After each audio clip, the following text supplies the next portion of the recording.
Hello. Hello. Hey, welcome to the Geeks of Mucklebee. Just in case we've got anyone new that doesn't know us, my name is Nick. My name is Rose. My name's Oliver. My name is Mucklebee.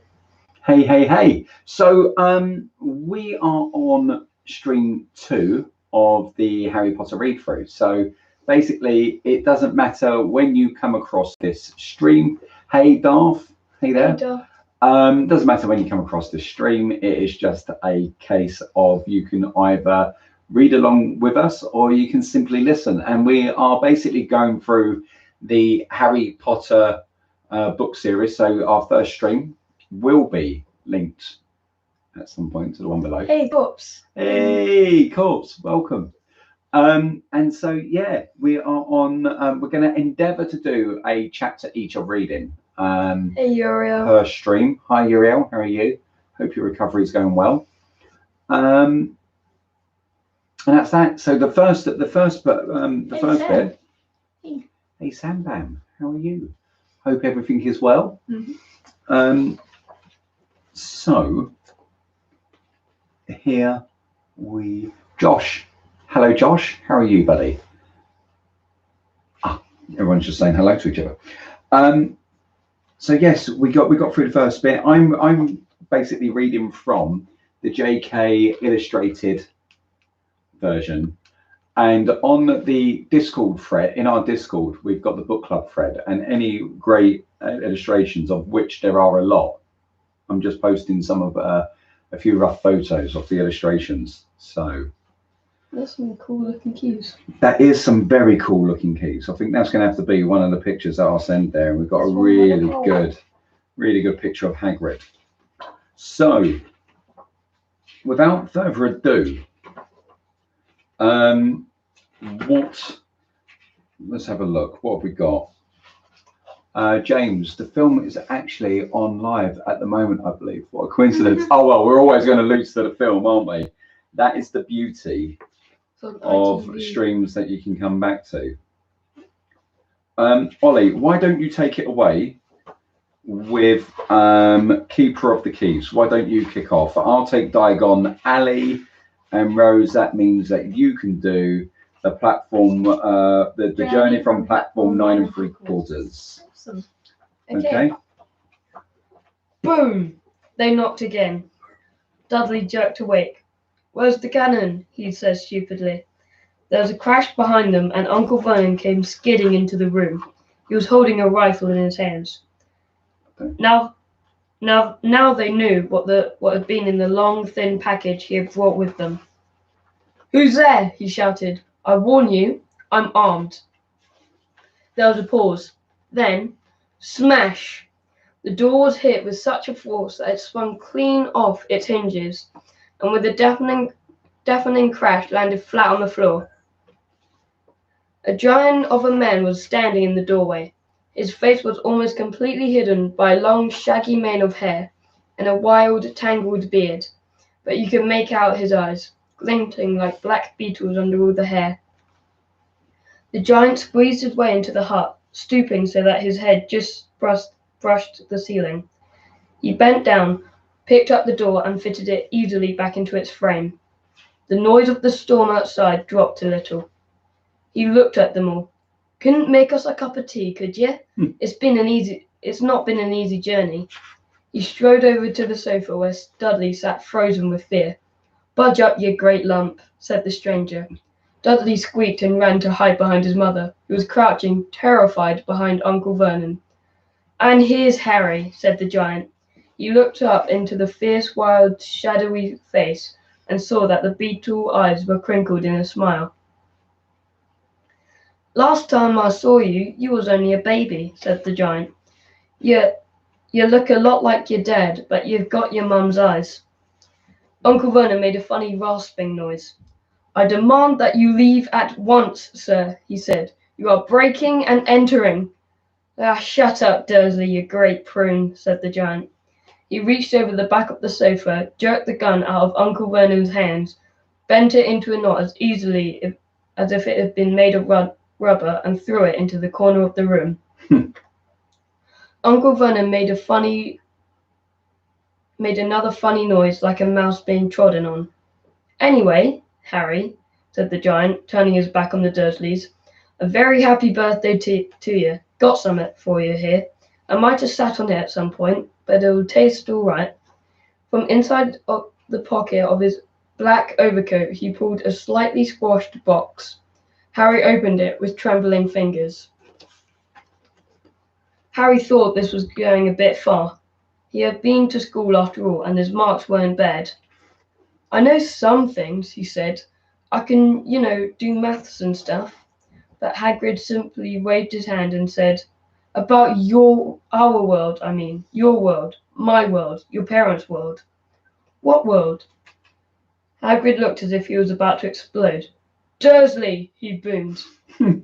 Uncle Vernon, who had gone very pale, whispered something about that looked like Nimblewimble. Hagrid stared wildly at Harry. "But you must know about your mum and dad," he said. "I mean, they're famous. You're famous." "What? My mum and dad weren't famous, were they?" You don't know. Hagrid ran his fingers through his hair, fixing Harry with a bewildered stare. "You don't know what you are," he said finally. Uncle Vernon suddenly found his voice. "Stop," he commanded. "Stop right there, sir. I forbid you to tell the boy anything." A braver man than Vernon Dudley would have quailed under the furious look Hagrid now gave him. When Hagrid spoke, his every syllable trembled with rage. "You never told him what was in the letter Dumbledore left for him. I was there. I saw Dumbledore leave it, Dursley, and you kept it from him all these years." "Kept what from me?" said Harry eagerly. "Stop! I forbid you!" yelled Uncle Vernon in panic. Aunt Petunia gave a gasp of horror.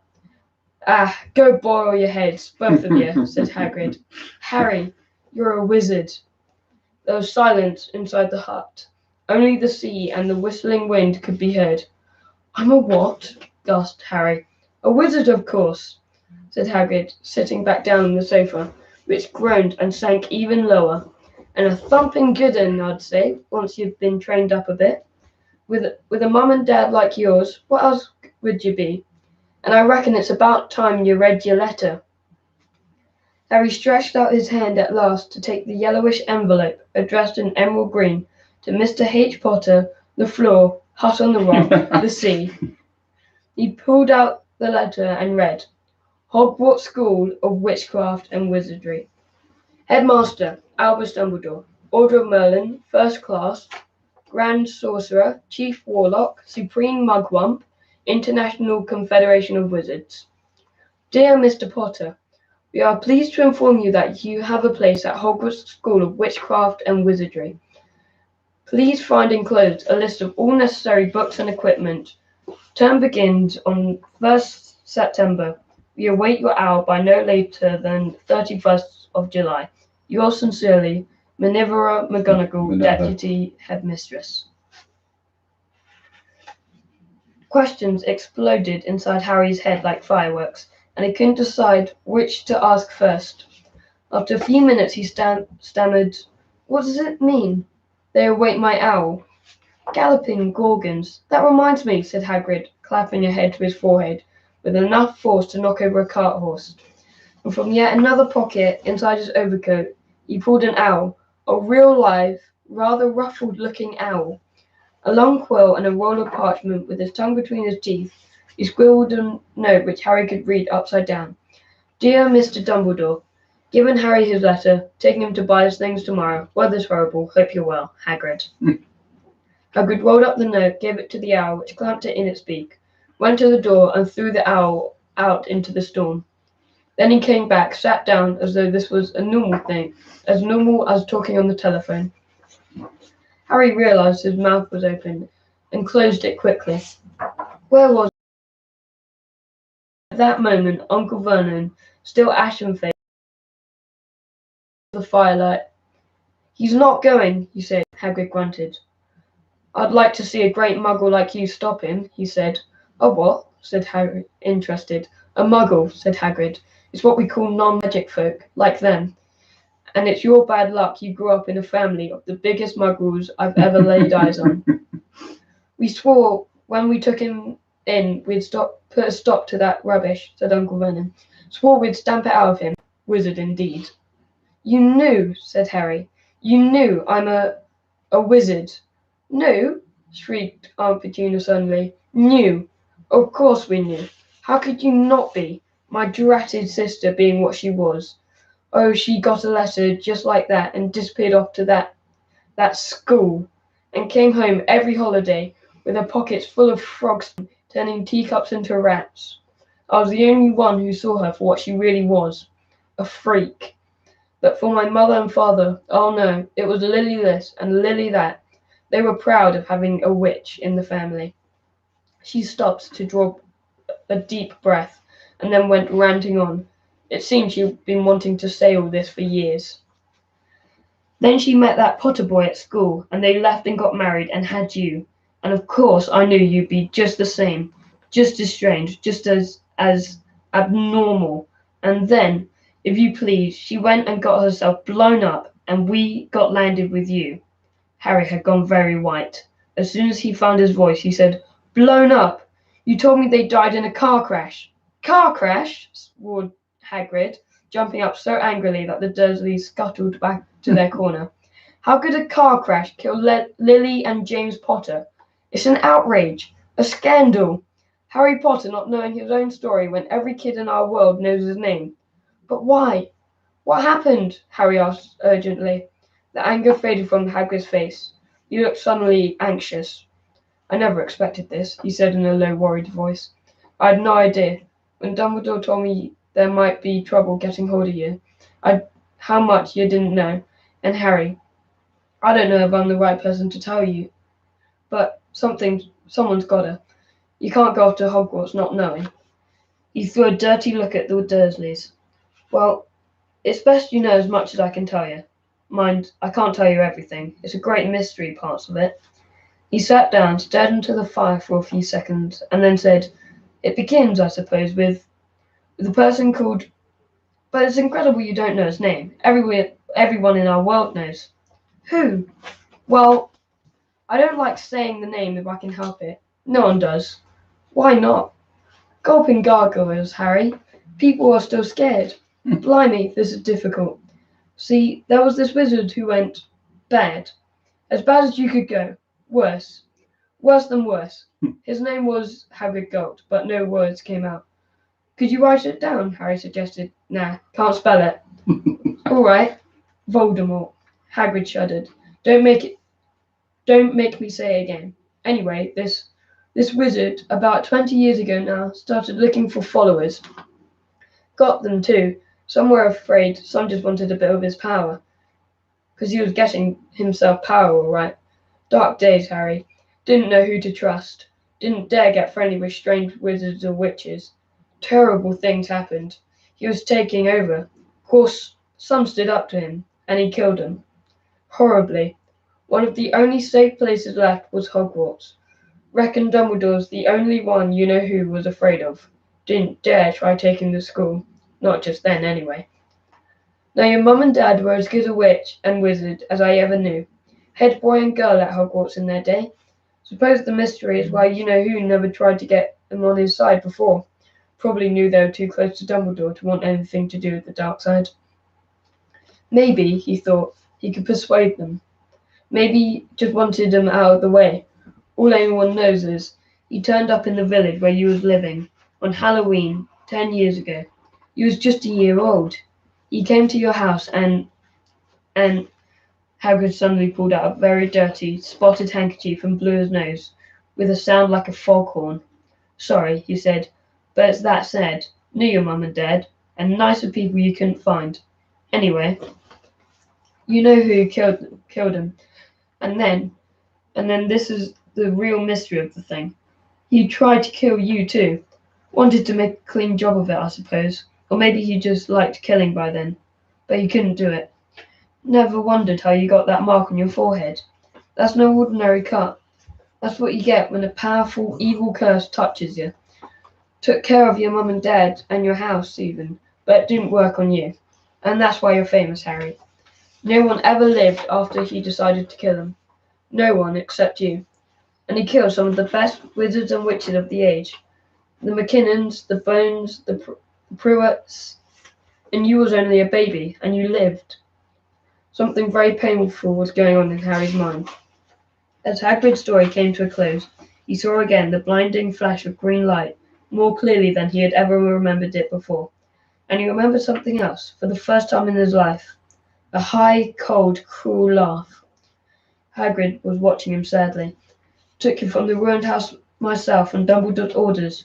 Brought you to this lot. Load of old tosh, said Uncle Vernon. Harry jumped.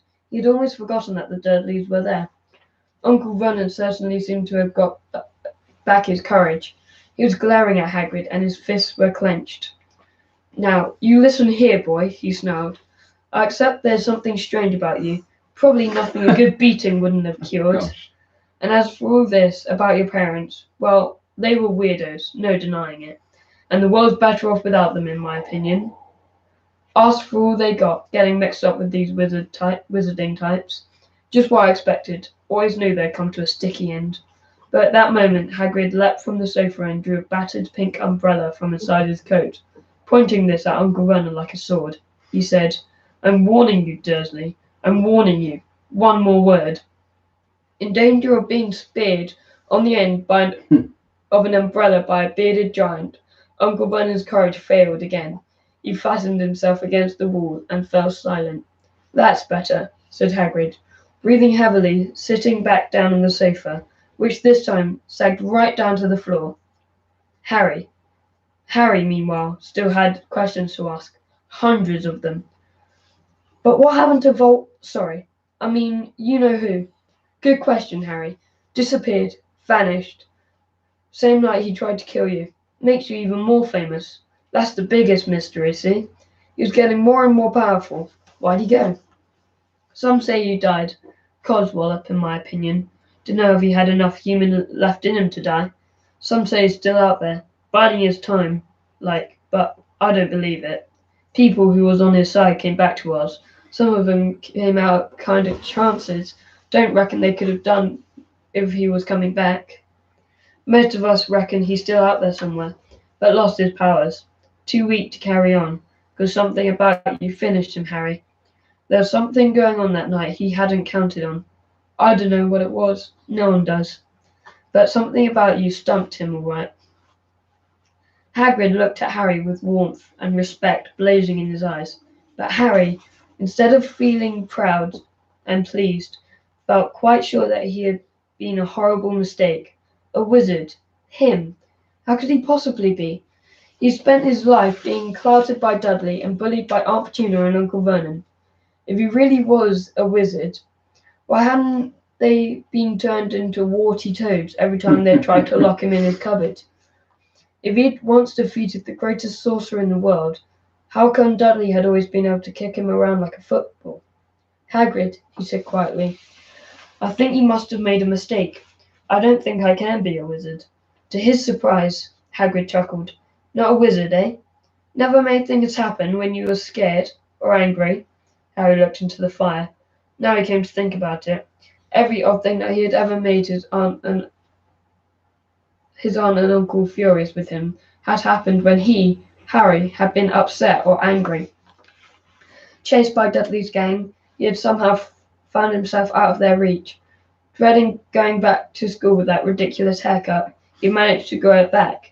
And the very last time Dudley had hit him, hadn't he got his revenge without even realizing he was doing it? Hadn't he set a boa constrictor on him? Harry looked back at Hagrid, smiling, and saw that Hagrid was positively beaming at him. See, said Hagrid, Harry Potter not a wizard. You wait.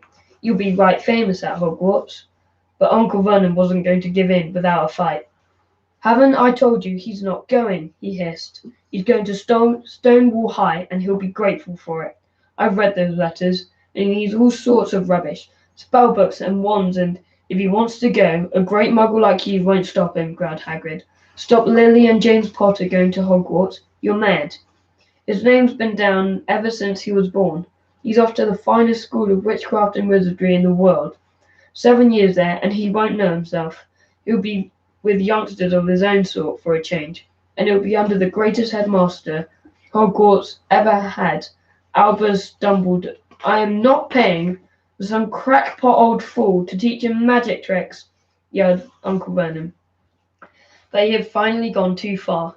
Hagrid seized his umbrella and whirled it over his head. Never, he thundered, insult Albus Dumbledore in front of me.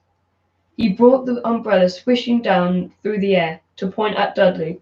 There was a flash of violet light, a sound like a firecracker, a sharp squeal, and the next second, Dudley was dancing on the spot with his hands clasped over his fat bottom, howling in pain.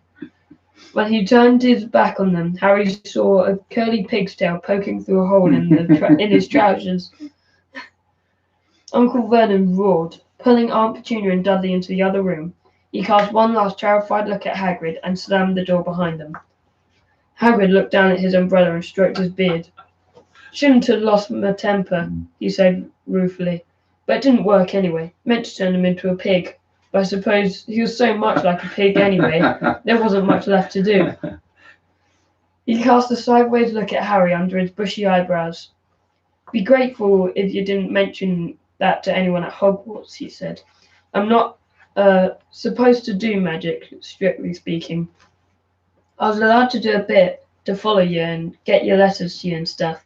One of the reasons I was so keen to take on the job. Why aren't you supposed to do magic? Asked Harry. Oh, well, I was at Hogwarts myself, but I got expelled, to tell you the truth, in my 3rd year. They snapped me wand in half and everything, but Dumbledore let me stay on as gamekeeper. Great man, Dumbledore. Why were you expelled? It's getting late and we've got lots to do tomorrow, said Hagrid loudly. Gotta get up to town, get all your books and that. He took off his thick black coat and threw it to Harry. You can kip under that, he said. Don't mind if it wriggles a bit. I think I've got a couple of dormice in one of the pockets. Wonderfully read, Ollie. That was wonderfully read.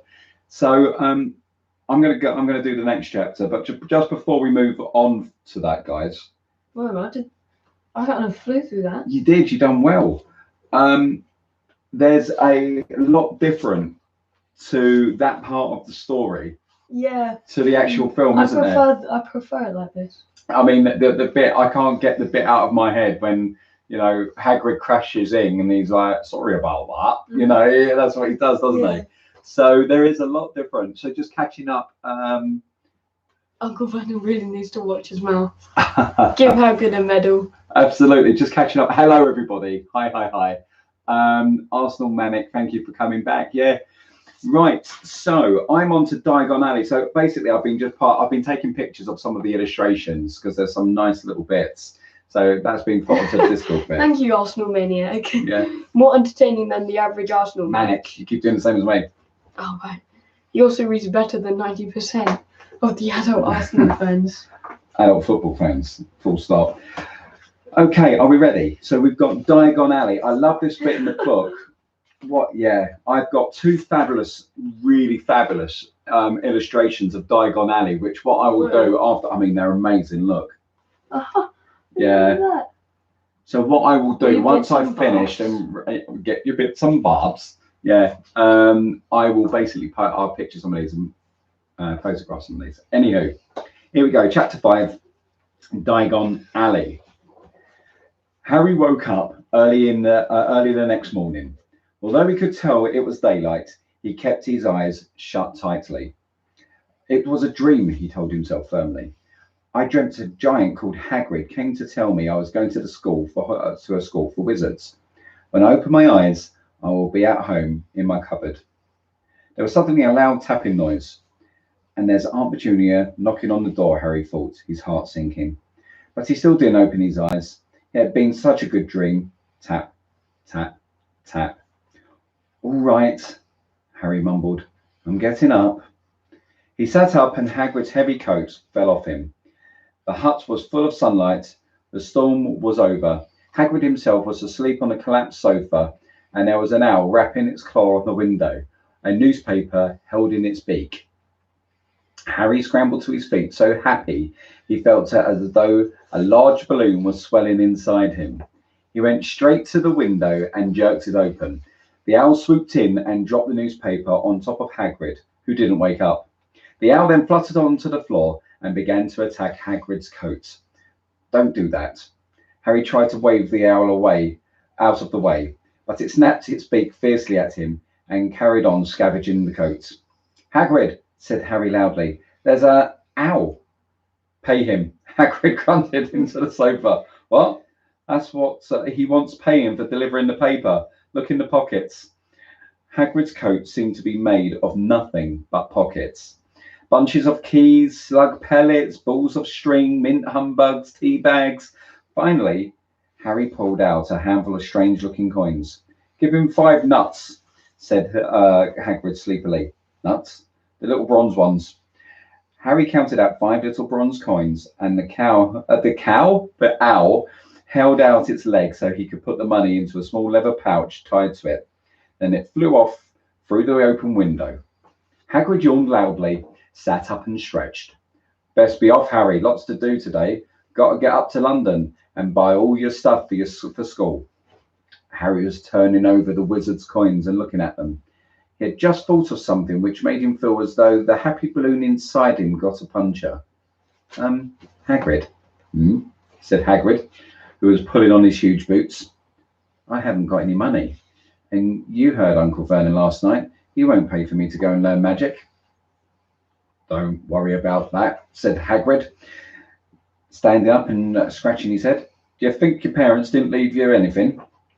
But if their house was destroyed, they didn't keep their gold in the house, boy. No, first stop for us is Gringotts, Wizard's Bank.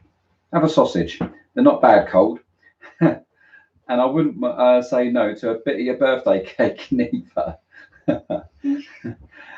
Wizards have banks? Just the one, Gringotts, run by goblins. Harry dropped a bit of the sausage he was holding. Goblins? Yeah, so you'd be mad to try and rob it. I'll tell you that. Never mess with goblins, Harry. Gringotts. Yeah, Gringotts is the safest place in the world for anything you want to keep safe. Except maybe Hogwarts. As a matter of fact, I got to visit Gringotts anyway for Dumbledore, Hogwarts business. Hagrid drew himself up proudly. And he usually gets me to do important stuff for him. Fetching you, getting things from Gringotts. Knows he can trust me, see? Got everything? Come on then. Harry followed Hagrid out onto the rock. The sky was quite clear now, and the sea gleamed in the sunlight. The boat Uncle Vernon had hired was still there, with a lot of water in the bottom after the storm. How did you get here? Harry asked, looking around for another boat. Flew, said Hagrid. Flew? Yeah. We'll go back in this. Not supposed to use magic now, but I've got you. They settled down in the boat, Harry still staring at Hagrid, trying to imagine him flying. Seems a shame to row, though, said Hagrid, giving Harry another one of these sideways looks. If I were to speed things up a bit, would you mind not mentioning that at Hogwarts? Of course not, said Harry, eager to see more magic. Hagrid pulled out the pink umbrella again, tapped it twice on the side of the boat, and they sped off towards land. Why would you be mad to try and rob Gringotts? Harry said. Spells, enchantments, said Hagrid, unfolding his newspaper as he spoke. They say that there's dragons guarding the high security vaults, and then you've got to find your way. Gringotts is hundreds of miles under London, see? Deeper under the underground. You'd die of hunger trying to get out, and even if you did manage to get your hands on something. Harry sat and thought about this, while Hagrid read his newspaper, The Daily Prophet. Harry had learned from Uncle Vernon that people liked to be left alone while they did this, but it was very difficult. He'd never had so many questions in his life. Mystery of magic, messing things up as usual, Hagrid muttered, turning the page. There's a Ministry of Magic? Harry asked, before he could stop himself. Of course, said Hagrid. They wanted Dumbledore for minister. Of course, he said, of course, but he'd never leave Hogwarts. So old Cornelius Fudge got the job. Bungler if there ever was one. So he pelts Dumbledore with owls every morning asking for advice. What does a Ministry of Magic do? Well, their main job is to keep it from the Muggles. That's there are still witches and wizards up and down the country. Why? Why? Blimey, Harry. Everyone be wanting magic solutions to their problems. Now we're best left alone. At this moment, the boat bumped gently into the harbour wall. Hagrid folded up his newspaper and they clambered up the stone steps onto the street. Passers-by stared a lot at Hagrid as they walked through the little town to the station. Harry couldn't blame them. Not only was Hagrid twice as tall as anyone else, he kept pointing at perfectly ordinary things like parking meters and saying loudly, "See that, Harry? Things these muggles dream up, eh?" "Hagrid," said Harry, panting a bit as he ran to keep up. "Did you say there are dragons at Gringotts?" "Well, so they say," said Hagrid. "Crikey, I'd like a dragon." "You'd like one?" "Wanted one ever since I was a kid. Here we go." They reached the station. There was a train to London in 5 minutes' time. Hagrid, who didn't understand muggle money, as he called it, gave the notes to Harry so he could buy the tickets. People stared more than ever on the train. Hagrid took up 2 seats and sat knitting what looked like a canary yellow circus tent. "Still got your letter, Harry?" he asked as he counted stitches. Harry took out the parchment envelope out of his pocket. "Good," said Hagrid. "There's a list there of everything you need." Harry unfolded a second piece of paper he hadn't noticed the night before and read, "Hogwarts School of Witchcraft and Wizardry. Uniform. First year students will require 1, 3 sets of plain work robes, black. 2, 1 plain pointed hat, black for day wear. 3, 1 pair of protective gloves, dragon hide or similar. 4, 1 winter cloak, black, silver fastenings. Please note that all pupils' clothes should carry name tags. Set books. All students should have a copy of each of the following: The Standard Book of Spells, Grade 1 by Miranda Goshawk. A History of Magic by Bathilda Bagshot. Magical Theory by Aldebert Waffling. A Waffling, I like that. A Beginner's Guide to Transfiguration by Emmerich Switch. He switch. 1000 Magical Herbs and Fungi by Phililda Spore. Magical Draughts and Potions by Arsonus Jigger. Hey. Fantastic Beasts and Where to Find Them. Woo! By Newton Scamander. And The Dark Forces, A Guide to Self-Protection by Quentin Tremble. Love it. That's correct. That's excellent. Other equipment: 1 wand, 1 cauldron, pewter size, standard size 2, 1 set glass of crystal files, 1 telescope, 1 set brass scales. Students may also bring an owl or a cat or a toad. Parents, you are reminded that first years are not allowed their own broomsticks. Can we buy all of this in London? Harry wondered aloud. If you know where to go, said Hagrid. Harry had never been to London before, although Hagrid seemed to know where he was going. He was obviously not used to getting there in any way, ordinary way. He got stuck in the ticket barrier on the underground and complained loudly that the seats were too small and the trains too slow. I don't know how the Muggles manage without magic, he said as they climbed the broken down elevator which led up to the bustling road lined with shops. Hagrid was so huge that he parted the ground easily. All Harry had to do was keep close behind him. They passed bookshops and music stalls, hamburger bars and cinemas, but nowhere that looks as if it could sell you a magic wand. This was just an ordinary street full of ordinary people. Could there really be piles of wizard's gold buried miles beneath them? Were there really shops that sold spell books and broomsticks? Might this not just be some huge joke that the Dursleys had cooked up? If Harry hadn't known that the Dursleys had no sense of humour, he might have thought so. Yet somehow, even though everything Hagrid had told him so far was unbelievable, Harry couldn't help trusting him. This is it, said Hagrid, coming to a halt. The Leaky Cauldron. It's a famous place. It was a tiny, grubby-looking pub. If Hagrid hadn't pointed it out, Harry wouldn't have noticed it was there. The people hurrying by didn't glance at it.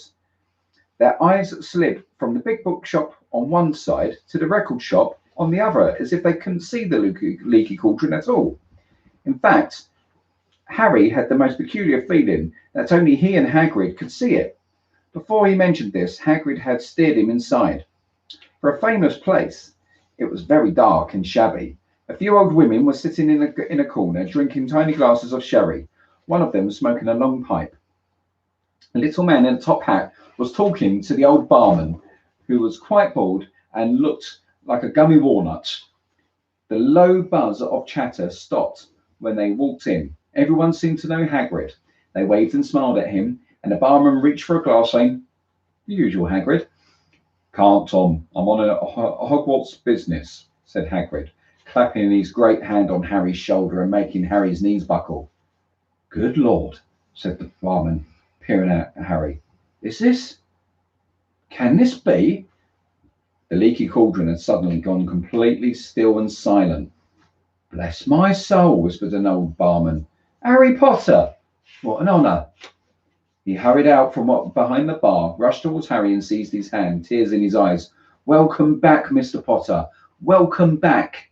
Harry didn't know what to say. Everyone was looking at him. The old woman with the pipe was puffing on it without realising it had gone out. Hagrid was beaming. Then there were a great scraping of chairs, and next moment Harry found himself shaking hands with everyone in the leaky cauldron. "Doris Crockford, Mr. Potter. Can't believe I'm meeting you at last. So proud, Mr. Potter. I'm just so proud. Always wanted to shake your hand. I'm all of a flutter." "Delighted, Mr. Potter. Just can't tell you. Diggle's the name. Diggle's Diggle." "I've seen you before," said Harry, as Diggle's top hat fell off in his excitement. "You bowed to me once in a shop." "He remembers!" cried Diggle's Diggle, looking around at everyone. "Did you hear that? He remembers me." Harry shook hands again and again. Doris Crockford kept coming back for more. A pale young man made his way forward, very nervously. One of his eyes was twitching. "Professor Quirrell," said Hagrid. "Harry, Professor Quirrell will be one of your teachers at Hogwarts." Potter," stammered Professor Quirrell, grasping Harry's hand. "Can't tell you how pleased I am to meet you." "What sort of magic do you teach, Professor Quirrell?" The defence against the dark arts," muttered Professor Quirrell, as though he'd rather not think about it. Not that you'll be needing it, eh, Potter?" He laughed nervously. "You'll be getting all your equipment, I suppose. I've got to pick up a new book on vampires myself." He looked terrified of the very thought. But the others wouldn't let Professor Quirrell keep Harry to himself. It took almost 10 minutes to get away from them all. At last, Hagrid managed to make himself heard over the babble. "Must get on. Lots to buy. Come on, Harry." Doris Crockford shook Harry's hand one last time, and Hagrid led them through the bar and out into a small walled courtyard, where there was nothing but a dustbin and a few weeds. Hagrid grinned at Harry. "Told you, didn't I? Told you was famous. Even Professor Quirrell was trembling to meet you. Mind you, he's usually trembling." "Is he always so that nervous?" "Oh yeah, poor bloke. Brilliant mind. He was fine while he was studying out of books, but when he took a year off to get some first-hand experience, they say he met vampires in the Black Forest, and there was a nasty bit of trouble with a hag. Never been the same since. Scared of the students, scared of his own subject. Now, where's my umbrella?" Vampires? Hags? Harry's head was swimming. Hagrid, meanwhile, was counting the bricks in the wall above the dustbin. "3 up, 2 across," he muttered. "Right, stand back, Harry." Harry tapped the wall 3 times with the he tapped the wall 3 times with the point of his umbrella. The brick he touched quivered. It wriggled. In the middle, a small hole appeared. It grew wider and wider. A second later, they were facing an archway large enough for Hagrid, an archway onto a cobbled street which twisted and turned out of sight. "Welcome," said Hagrid, "to Diagon Alley." He grinned at Harry's amazement. They stepped through the archway. Harry looked quickly over his shoulder and saw the archway shrink instantly back into a solid wall. The sun shone brilliantly on a stack of cauldrons outside the nearest shop. Cauldrons, all sizes, copper, brass, pewter, silver, self-stirring, collapsible, said a sign hanging over them. "You'll be needing one," said Hagrid, "but we've got to get your money first." Harry wished he had about 8 more eyes. He turned his head in every direction. As they walked up the street, trying to look at everything at once, the shops, the things outside them, the people doing their shopping, a plump woman outside an apothecary was shaking her head as they passed, saying, "Dragon's liver, 16 sickles an ounce, they're mad." A low, soft hooting came from a dark shop with a sign saying, "Aelop's Owl Emporium, tawny, screech, balm, brown and snowy." Several boys of about Harry's age had their noses pressed against the window with broomsticks in it. "Look," Harry heard one of them say, "the new Nimbus 2000, fastest ever." There were shops selling robes, shops selling telescopes and strange silver instruments Harry had never seen before. Windows stacked with barrels of bat spleens and eel eyes, tottering piles of spell books, quills and rolls of parchment, potion bottles, globes of the moon. "Gringotts," said Hagrid. Sorry. They had reached a snowy white building which towered over the other little shops, standing beside a burnished bronze door.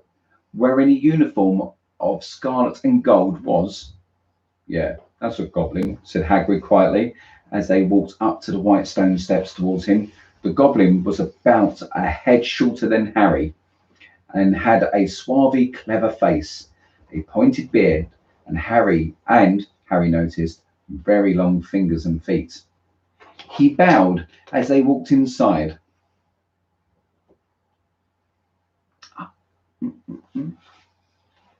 Expelliarmus.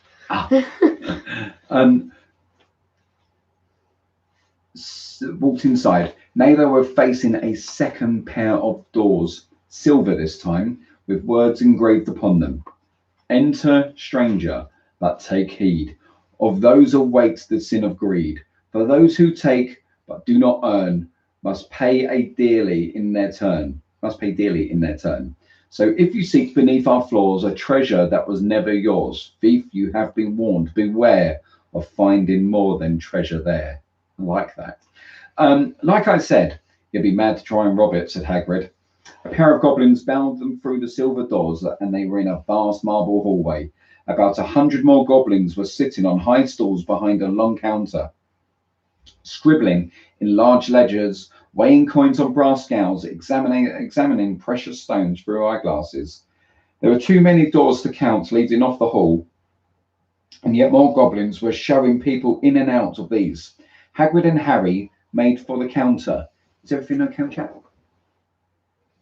Ah, they don't know. I get you. Right. Good call. As a pair of goblins bound them, but yes, sorry, where am I? Yes. "Morning," said Hagrid to a free goblin. "We've come to take some money out of Mr. Potter's safe." "You have the key, sir?" "Got it here somewhere," said Hagrid, and he started emptying his pockets onto the counter, scattering a handful of mouldy dog biscuits over the goblin's book of numbers. The goblin wrinkled his nose. Harry watched a goblin on their right, weighing a pile of rubies as big as glowing coals. "Got it," said Hagrid at last, holding up the tiny golden key. The goblin looked at it closely. "This seems to be in order."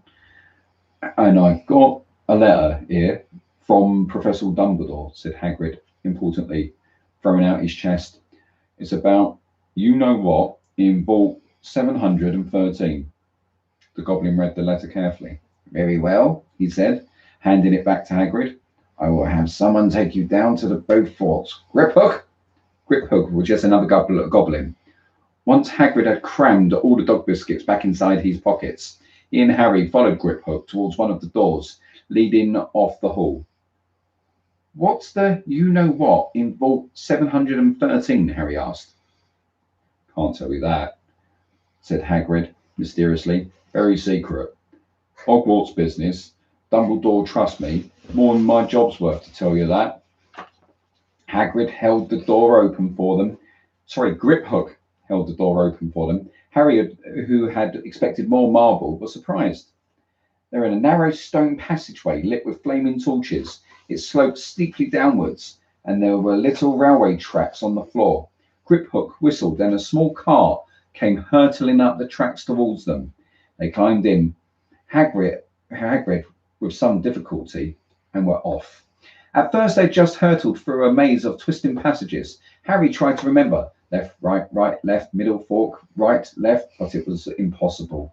The rattling cart seemed to know its own way because Griphook wasn't steering.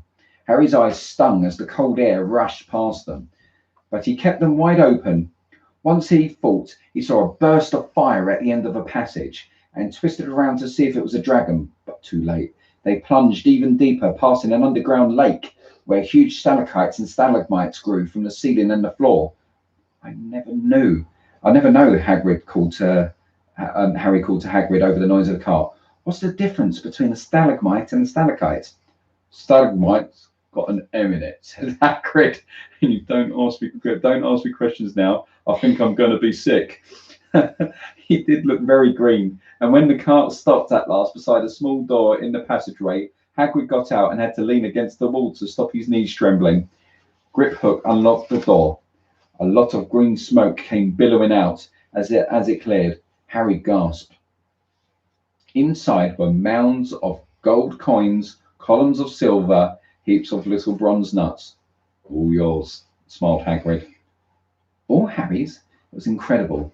The Dursleys couldn't have known about this, or they'd had it from him faster than blinking. How often had they complained how much Harry cost them to keep? All the time there'd been a small fortune belonging to him buried deep under London. Hagrid helped Harry pile some of it into a bag. The gold ones are galleons, he explained. 17 silver sickles to a galleon, 29 nuts to a sickle.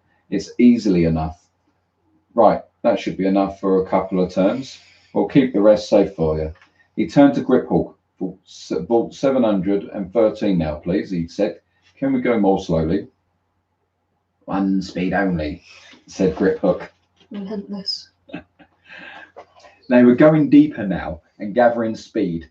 The air became colder and colder as they hurtled round tight corners. They went rattling over an underground ravine, and Harry leant over the side to try and see what was down in the dark bottom, but Hagrid groaned and pulled him back by the scruff of the neck.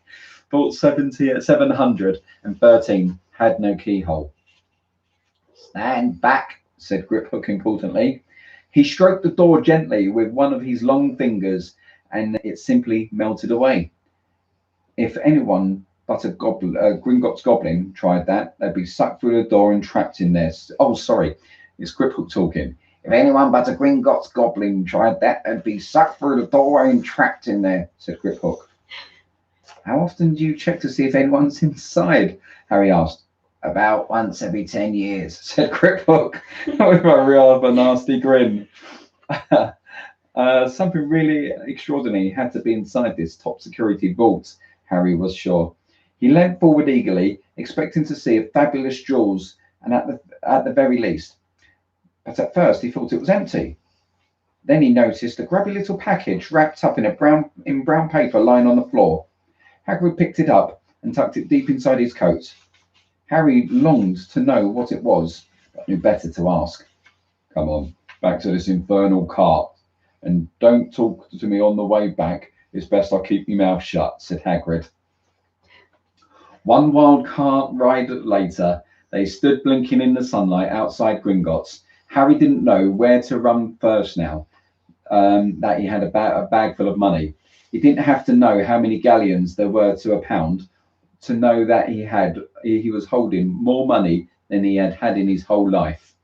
More money than even Dudley had ever had.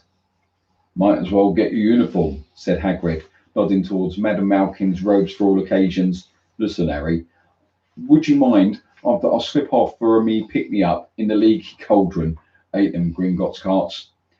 He did still look a bit sick, so Harry entered Madame Malkin's shop alone, feeling nervous.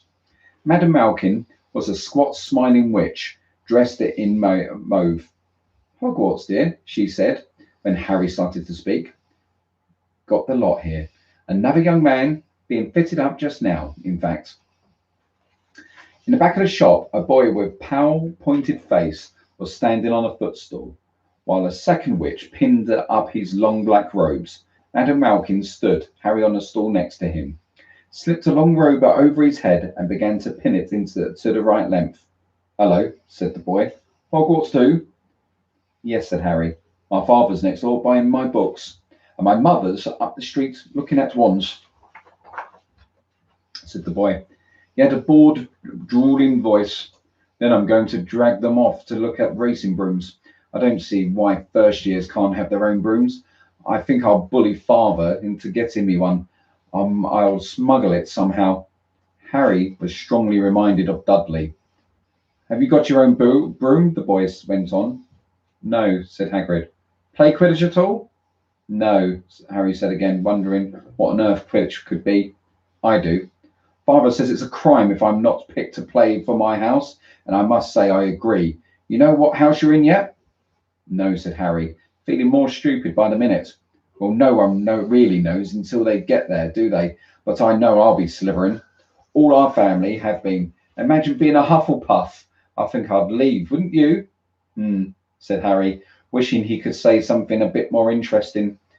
"I say, look at that man," said the boy suddenly, nodding towards the front window. Wrong Weasley cut. Hagrid was standing there grinning at Harry and pointing at two large ice creams to show he couldn't come in.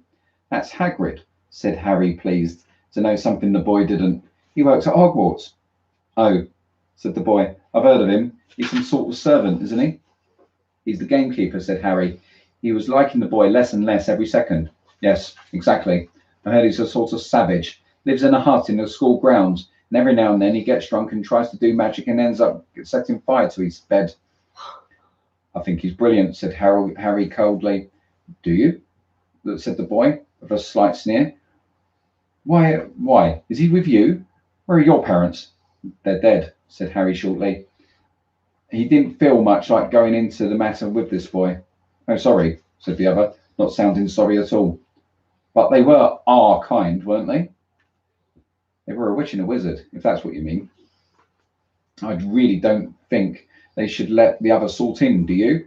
They're just not the same. Never been brought up to know our ways. Some of them have never even heard of Hogwarts until they get the letter, imagine. I think they should keep it in the old wizarding families. What's your surname, anyway?" But before Harry could answer, Madame Malkin said, "That's you done, my dear." And Harry, not sorry for an excuse to stop talking to the boy, hopped down from the footstool. "Well, I'll see you at Hogwarts, I suppose," said the drawling boy. Harry was rather quiet, as he ate the ice cream Hagrid had brought him. Chocolate and raspberry with chopped nuts. "What's up?" said Hagrid. "Nothing," Harry lied. They stopped to buy parchment and quills. Harry cheered up a bit when he found a bottle of ink that changed colour when you wrote. When they had left the shop, he said, "Hagrid, what's Quidditch?" "Blimey, Harry, I keep forgetting how little you know. Not knowing about Quidditch." Don't make me feel worse," said Harry. He told Hagrid about the pale boy in Madame Malkin's. "And he said people from Muggle families shouldn't even be allowed in." "You're not from a Muggle family. If he had known who you were, he'd grown up knowing your name. If his parents are wizarding folks, you saw him in the Leakery Cauldron. Anyway, what does he know about some of the best that I ever saw were some of the only ones with magic in them? A long line of Muggles. Look at your mum. Look what she had for a sister." "So what's this Quidditch?" "It's our sport. Wizard sport. It's like football in the Muggle world. Everyone follows Quidditch. Played up in the air on broomstick. And there's 4 balls. Sort of hard to explain the rules." "And then what about Slytherin and Hufflepuff?" "Schoolhouses. There's 4. Everyone says Hufflepuff are a lot of old duffers, but I bet I'm in the Hufflepuff," said Harry gloomily.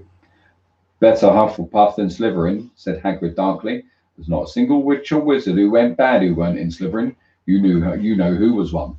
You know who was at Hogwarts years and years ago."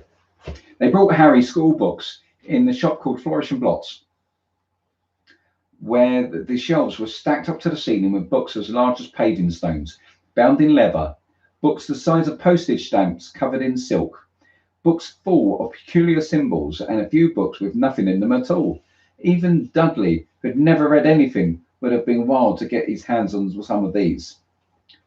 Hagrid almost had to drag Harry away from curses and counter curses, bewitch your friends and befuddle your enemies with the latest revenges, hair loss, jelly legs, tongue tying, and much, much more by Professor Vindicus Viridian. I like that. It was I was trying to find out how to curse Dudley. I'm not saying that's not a good idea, but not to use your magic in the muddle. Not to use your magic in the muddle world, except for in very special circumstances," said Hagrid. "And anyway, you couldn't work any of them curses yet. You need a lot more study before you get to that level." Hagrid wouldn't let Harry buy a solid gold cauldron either. It says pewter on your list. But they got a nice set of scales for weighing potion ingredients and a collapsible brass telescope. They then visited the apothecary, which was fascinating enough to make up for all the horrible smells, a mixture of bad eggs and rotten cabbages. Like your bedrooms. Barrels of slimy stuff stood on the floor. Jars of herbs, dried roots, and bright powders lined the walls. Bundles of feathers, strings of fangs, and snarled claws hung from the ceiling. While Hagrid asked the man behind the counter for a supply of some basic potion ingredients for Harry, Harry himself examined silver unicorn horns at 21 galleons each, and a minuscule, glittery black beetle eyes, 5 nuts a scoop. Outside the apothecary, Hagrid checked Harry's list again.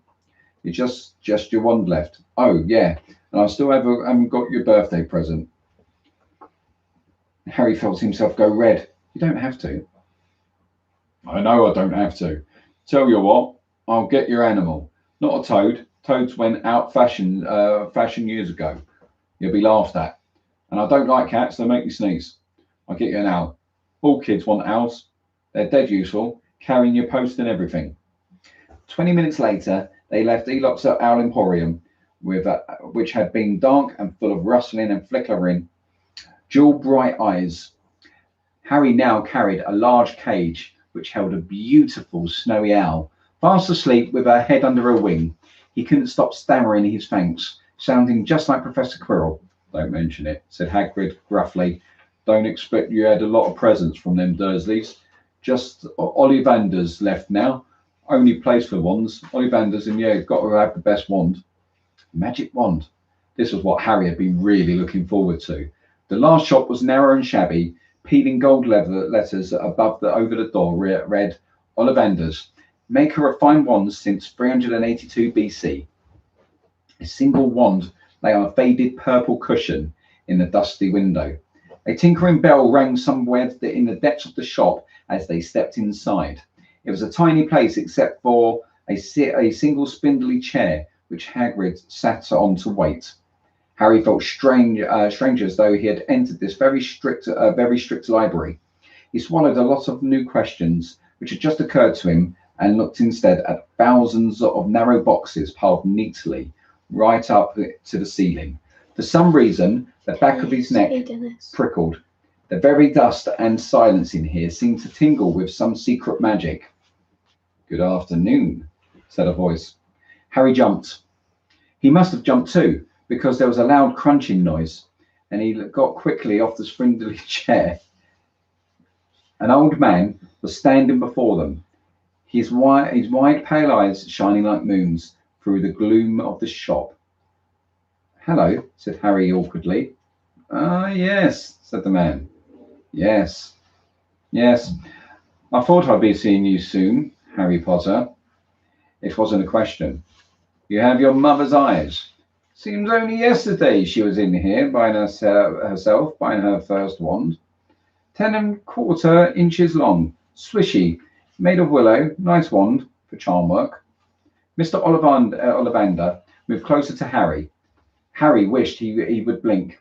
Those silvery eyes were a bit creepy. "Your father, on the other hand, favoured a mahogany wand, 11 inches, pliable. A little more power and excellent for transfiguration." "Well, I'll say your father favoured it. It's really the wand that chooses the wizard, of course." Mr. Ollivander had come so close to Harry so close that he and Harry were almost nose to nose. Harry could see himself reflected in those misty eyes. And that's when Mr. Ollivander touched a lightning scar on Harry's forehead with a long white finger. I'm sorry to say, I sold the wand that did this, he said softly. 13.5 inches. Yeah, you, powerful wand, very powerful. And in the wrong hands, well, if I'd known what that wand was going out into the world to do. He shook his head, and then to Harry's relief, spotted Hagrid. Rubius Hagrid, how nice to see you again. Oak, 16 inches, rather bendy, wasn't it? It was, yes, sir, yes, said Hagrid. Good wand, that one, but I suppose they snapped it in half when you got expelled, said Mr. Ollivander suddenly stern. Yeah, they did, yes, said Hagrid, shuffling his feet. I've still got the pieces, though, he added brightly. But you don't use them, said Mr. Ollivander sharply. Oh, no, sir, said Hagrid quickly. Harry noticed he gripped his pink umbrella very tightly as he spoke. Said Mr. Ollivander, giving Hagrid a piercing look. Well now, Mr. Potter, let me see. He pulled a long tape measure with silver markings out of the pocket. Which is your wand arm? Well, I'm right-handed, said Harry. Hold out your arm, that's it. He measured Harry from his shoulder to his finger, then wrist to his elbow, shoulder to the floor, knee to the armpit, and round his head. As he measured, he said, every Ollivander wand has a core of a powerful magical substance, Mr. Potter. We use unicorn hairs, phoenix tail feathers, and the heartstrings of dragons. No two Ollivander wands are the same. Just as no two unicorns, dragons, or phoenixes are quite the same. And of course, you will never get such good results with another wizard's wand. Harry suddenly realised that the tape measure, which was measuring between his nostrils, was doing this on its own. Mr. Ollivander was flitting around the shelves, taking down boxes. That will do, he said. The tape measure crumpled into a heap on the floor. Right then, Mr. Potter. Try this one. Beechwood and dragon's heartstring. 9 inches, nice and flexible. Just take it and give it a wave. Harry took the wand and, feeling foolish, waved it around a bit, but Mr. Ollivander snatched it out of his hand almost at once. Maple and phoenix feather. 7 inches. Quite whippy. Try. Harry tried, but he had hardly raised the wand when it too then was snatched back by Mr. Ollivander. No. Here. Ebony and unicorn hair, 8.5 inches, springy. Go on, try it out. Harry tried and tried. He had no idea what Mr. Ollivander was waiting for. The pile of tried wands was mounting higher and higher on the spindly chair, but the more wands Mr. Ollivander pulled from the shelves, the happier he seemed to become. Tricky customer, eh? Not to worry. We'll find you the perfect match here somewhere. I wonder now. Yes, why not? Unusual combination, holly and phoenix feather, 11 inches, nice and supple. Harry took the wand and felt a sudden warmth in his fingers. He raised the wand above his head, brought it swishing down through the dusty air, and a stream of red and gold sparkles shot from the end of like a firework, throwing dancing spots of light onto the walls. Hagrid whooped and clapped, and Mr. Oliver cried, "Oh, bravo! Yes, indeed! Oh, very good! Well! How curious! How very curious!" He put Harry's wand back into the box and wrapped it in brown paper, still muttering, "Curious! Sorry," said Harry, "but what's curious?" Mr. Ollivander fixed Harry with a pale stare. "I remember every wand I've ever sold, Mr. Potter. Every single wand. It so happens that the phoenix, whose tail feather is in your wand, gave another feather. Just one other. It's very curious indeed that you should be destined for this wand when its brother gave you that scar." Harry swallowed. "Yes, 13.5 inches. You curious. Indeed, how these things happen. The one chooses the wizard, remember. I think we must expect great things from you, Mr. Potter. After all, He who must be named, not be named, did great things. Terrible. Yes, but great. Harry shivered. He wasn't sure if he liked Mr. Ollivander too much. He paid 7 gold galleons for his wand, and Mr. Ollivander bowed them from the shop. I'm nearly done, Rose. The late afternoon sun hung low in the sky as Hagrid and Harry and Hagrid even, made their way back down Diagon Alley. Back through the wall, back through the leaky cauldron, now empty. Harry didn't speak at all as they walked down the road. He didn't even notice how much people were gawping at them on the underground, laden as they were with all their funny-shaped packages, with the sleeping snowy owl on Harry's lap. Up another escalator and onto Paddington Station. Harry only realised where they were when Hagrid tapped him on the shoulder. Got time for a bite to eat before your train leaves, he said. He brought Harry a hamburger, and they sat down on plastic seats to eat them. Harry kept looking around. Everything looked so strange somehow. You're right, Harry. You're very quiet, said Hagrid. Harry wasn't sure how sure he could explain. He just had the best birthday of his life, and yet he chewed his hamburger trying to find the words. Everyone thinks I'm special, he said at last. All those people in the leaky cauldron, Professor Quirrell, Mr. Ollivander, but I don't know anything about magic at all. How can I expect great things? I'm famous and I can't even remember what I'm famous for. I don't know what happened when the night my parents died. Hagrid leaned across the table behind the wild beard and eyebrows. He wore a very kind smile. Don't you worry, Harry. You'll learn fast enough. Everyone starts at the beginning at Hogwarts. You'll be fine. Just be yourself. I know it's hard. Yeah, being singled out and that's always hard. But you'll have a great time at Hogwarts. I did. Still do, as a matter of fact. Hagrid helped Harry onto the train that would take him to the Dursleys and handed him an envelope. Your ticket for Hogwarts, he said. 1st of September, King's Cross. It's all on your ticket. Any problems with the Dursleys, send me send me a letter with your owl. She'll know where to find me. See you soon, Harry. The train pulled out of the station.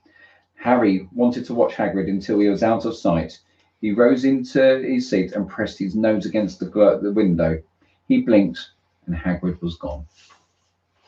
There we go. Right before. That was a big chapter. That was a big chapter. Yeah, right. the next one's really big as well. Oh, they're saying the Harry Potter. Has everyone left to go and watch it on TV? I have to go now. I have to wash the dishes. Oh no. Cool. Take care. Yeah. Platino. Yeah, the chat's gone crazy. Enchant the dishes. Absolutely, Thomas. Hey, Thomas. Dennis wasn't here. Oh, is he? Is he? Don't know if he still is. Yeah, Thomas was saying how the core of his would have Cornish pixie wings. Oh no, right. Or beard of garden gnomes. Okay. Hey, Dennis. How is everybody? Right. Oh, where's it gone? It's there. We're back. We're back. Dennis is still here. Hey! So that is where are we up to? We're up to an hour. Guys, do we do the next chapter? It goes from page 94 to 121. Whoa! Okay, that is a very big chapter. Let's have a look. Yeah, but your words are really big on your.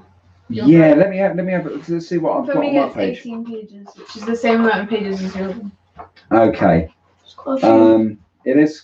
Well, you don't have to. If you're feeling like you've got to move, go move. It's all cool.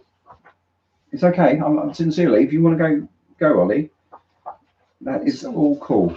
I'll do a lap of the room and then I'm back. Okay. Yeah, go for it. I could see you kind of bending and everything.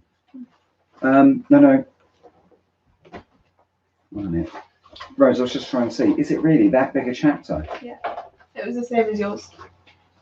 It's In my book, it's the same amount of pages. Yeah, 16. Okay. Are you wanting to? Yeah. Okay. Do you want to sit out for a bit? Good. Oh my gosh, if you guys could see what I can see. Okay, they're saying not skipping rows. Cool. Right, what I'll do, guys, I'm just going to catch up with some of the great illustrations and I'll post them to the Discord chat. Okay, my pink one. In your own time, go for it.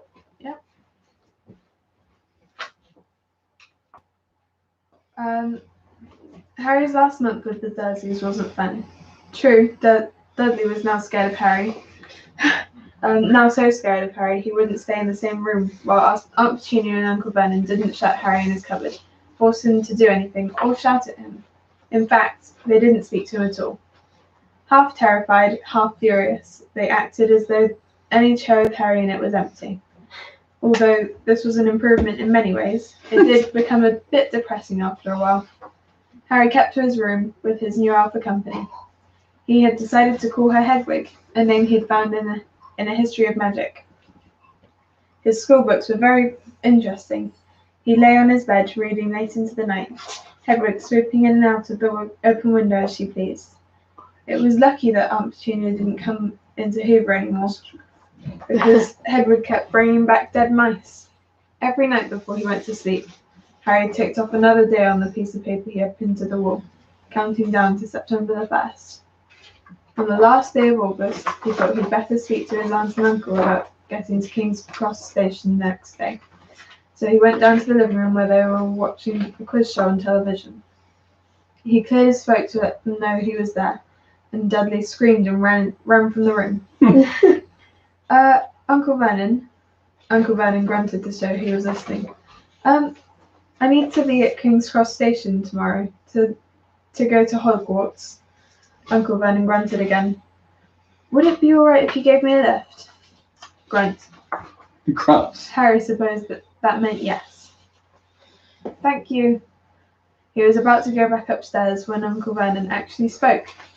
Funny way to get to a wizard's school, the train.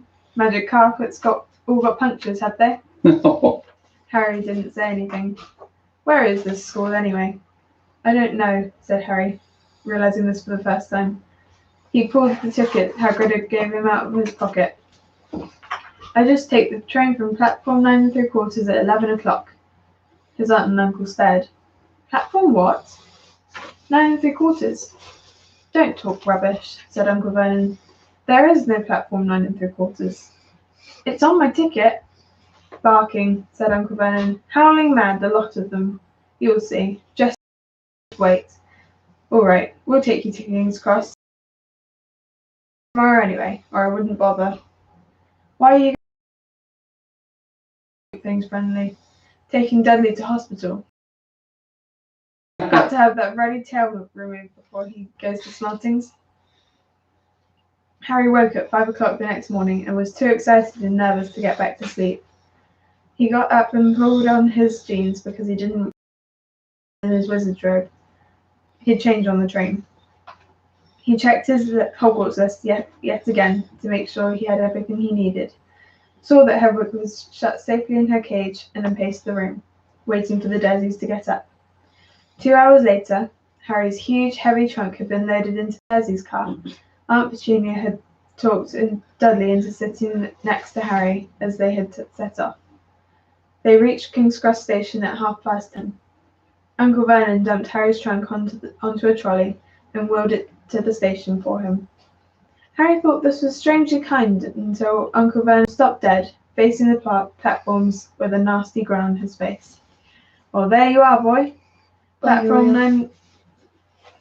It's okay, you carry on. We'll deal with Jack. You carry on. Platform 9, platform 10. Your platform should be somewhere in the middle, but they don't seem to have built it yet, do they?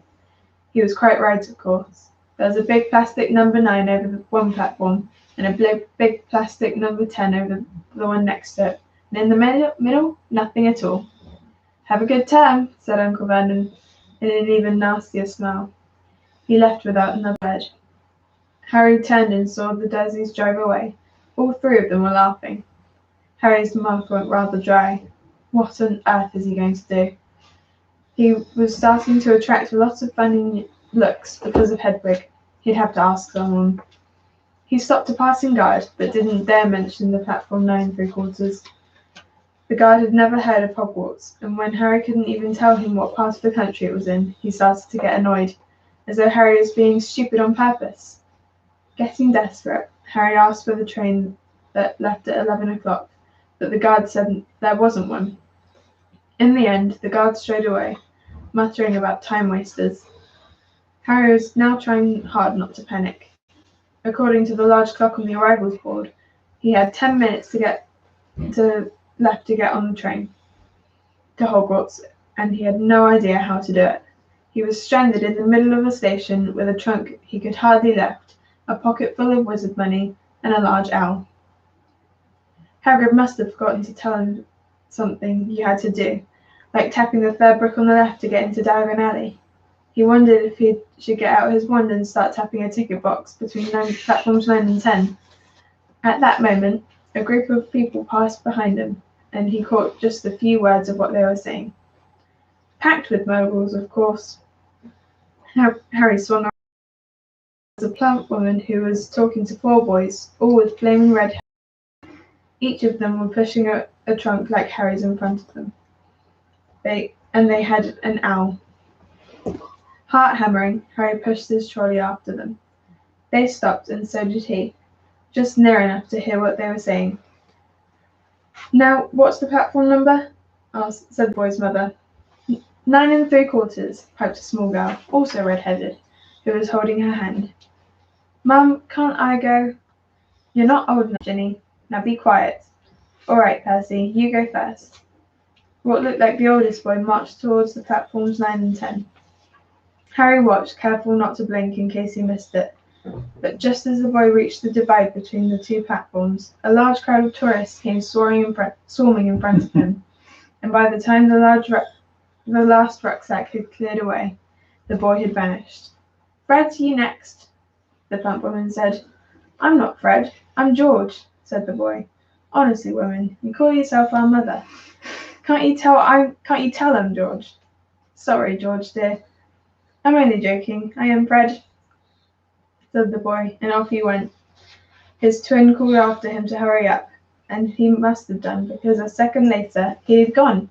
But how had he done it? Now the third brother was walking briskly towards the ticket barrier. He was almost there, and then quite suddenly he wasn't anywhere. There was nothing else for it. "Excuse me," Harry said to the plump woman. "Hello, dear. First time at Hogwarts?"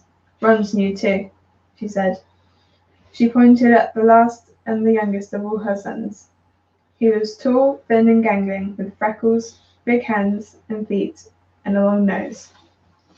"Yes," said Harry. The thing is, I don't know how to get on the platform," she said kindly, and Harry nodded. "Not to worry," she said. "All you have to do is walk straight at the barrier between platforms 9 and 10. Don't stop and don't be scared. You'll crash into it. That's very important. Best do it at a bit of a run if you're nervous. Go on, go now before Ron." Okay," said Harry. He pushed his trolley round and stared at the barrier. It looked very solid. He started to walk towards it. People jostled him on his way to platforms 9 and 10. But Harry walked more quickly. He was going to smash right into the ticket box, and then he'd be in trouble. Leaning forward on his trolley, he broke into a heavy run. The barrier was coming nearer and nearer. He wouldn't be able to stop. The trolley was out of control. He was a foot away.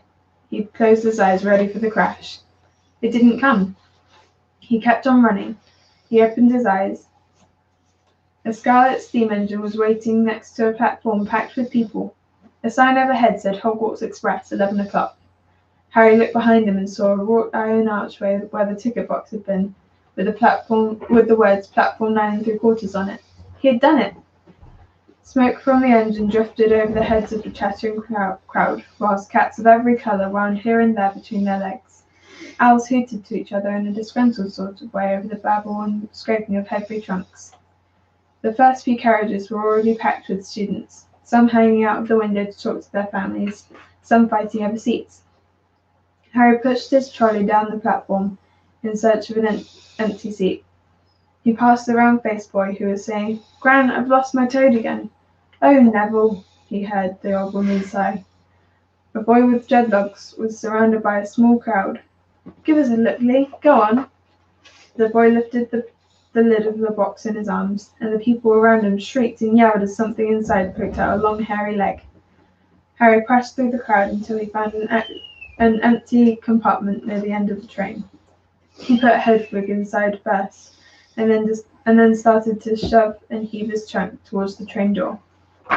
He tried to lift it up the steps, but he could hardly raise one end, and twice he dropped it painfully on his foot. Once a hand, it was one of the redhead twins he followed through the ticket box. Yes, please, Harry panted. Oi, Fred, come here and help. With the twins' help, Harry's trunk was at last tucked away in the corner of the compartment. Thanks, said Harry, pushing his sweaty hair out of his eyes. What's that? Said one of the twins suddenly, pointing at Harry's lightning scar. Blimey, said the other twin. Are you? He is, said the first twin. Aren't you? He added to Harry. What? Said Harry. Harry Potter, chorused the twins. Oh, him, said Harry. I mean, yes, I am. The two boys gawped at him, and Harry felt himself going red. Then, to his relief, a voice came floating through the train's open door. Fred, George, are you there? Coming, Mum. With a last look at Harry, the twins hopped off the train. Harry sat down next to the window where, half hidden, he could watch the red-haired family on the platform and hear what they were saying. Their mother had just taken out her handkerchief. Ron, you've got something on your nose. The youngest boy tried to jerk out of the way, but she grabbed him and began rubbing on the end of his nose. Mum, go off. He wriggled free. Has little Ronnie got something on his nosy? Said one of the twins. Shut up, said Ron. Where's Percy? Said their mother. He's coming now. The oldest boy came striding into sight. He had already changed into his billowing black Hogwarts robes, and Harry noticed the shiny red and gold badge on his chest with the letter P on it. Can't stay long, Mother, he said. I'm up front. The prefects have got 2 compartments to themselves. Oh, are you a prefect, Percy? Said one of the twins with an air of great surprise. You should have said something. We had no idea. Hang on, I think I remember him saying something about it, said the other twin. Once or twice. A minute, all summer. Oh, shut up, said Percy the prefect.